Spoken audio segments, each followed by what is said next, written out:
Elizabeth Grossman, a specialist in science and environmental reporting, in an article published by Yale Environment 360, stated that on April 30th, 2013, 1 out of every 3 bites of food eaten worldwide depends on pollinators, especially bees, for a successful harvest.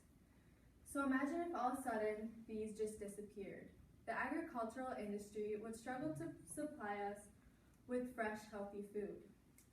The declining bee population poses many negative threats to the agricultural industry.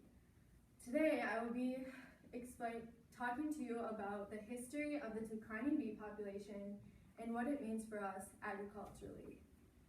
First, let's talk about the history of the declining bee population and when it started to become an issue. Humans have been keeping bees for thousands of years, and according to James Chisel, an economics major in a thesis published by the University of Puget Sound, stated that records of honeybee domestication have dated back to ancient Egypt over 6,000 years ago. But recently, the honeybee population has taken a drastic decline. From 1947 to 2005, the honeybee population has decreased a total of 59%. Scientists and researchers believe that this is due to a number of different issues.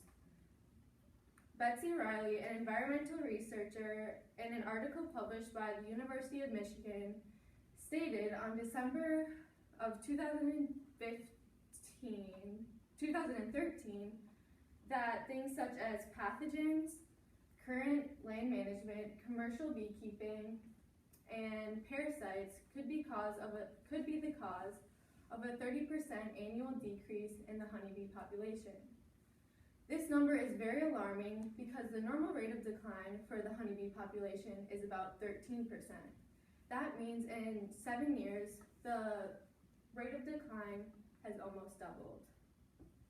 Jennifer Holland, a writer who specializes in science and natural history, in an article published by National Geographic on May 10, 2015, stated that when colony collapse disorder, or CCD, first became an issue, the Agriculture Research Service and the National Institute of Food and Agriculture joined forces in order to combat the issue.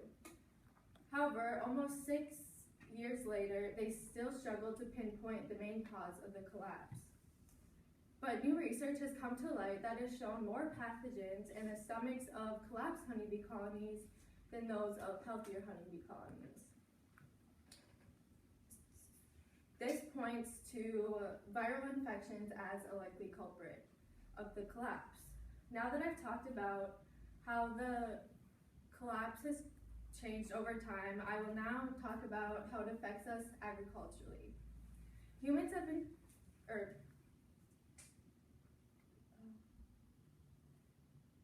European honeybees are critical to the United States food production. And in the same article written by Elizabeth Grossman, she states that scientists and researchers have grown increasingly concerned about the effects of the CCD on the world's food supply. This is because 100 of the world's most important crops depend on honeybee pollination. In an international study done over 41 countries, over 6 different continents, has shown that a healthy honeybee population is the key to successful crop yields ranging from pumpkins to grapefruit. A specific example of where the declining bee population has affected the agricultural industry is in Michigan, where farmers have grown increasingly concerned about the effects of the bee population on their crops. This is because most of their crops depend on the pollination of bees. In the same article written by Betsy Riley, she states that these crops also provide most of the income for the producers, as well as contributing to Michigan's food supply and the cultural identity of the state.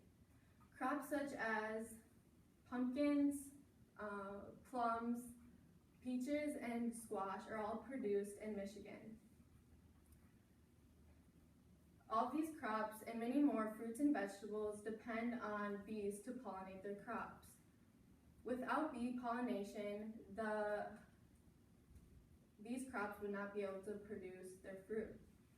Today I've talked to you about how the declining honeybee population has changed over time, as well as how it has affected us agriculturally. The declining honeybee population poses many threats onto the agricultural industry. With the continual decline of the bee population, the agricultural industry will continue to struggle to pollinate and produce healthy crop yields for their consumer, unless they can finally crack down on the issue once and for all.